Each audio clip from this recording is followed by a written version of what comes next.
waxa ay qof caafimaadkeeda ka fikirta inkastoo aa u jeedid inaan xoogaa hilboonahay wax kastoo qiimo way saata i fiirineen jirka sukooyo والله ما اتوقع يا بنات sug adiga please hoyo be supportive 6 litre oo biyo caba health conscious ahay cunto ma cuno ilaahay aan tufteeda ii naceeyay marka aniga waxaan rabaa الى عاد فتن مع معانا اسكت دلدشا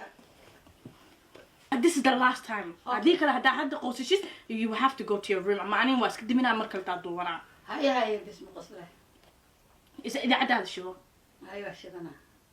aniga nimcadana u jeedin waxa ka hooseeyo waa qof caate ah oo murqa leh waxa ahay dadka hadhoodii saf kala soo gelin doono markii Soomaaliya Ethiopia ay istagaalaan because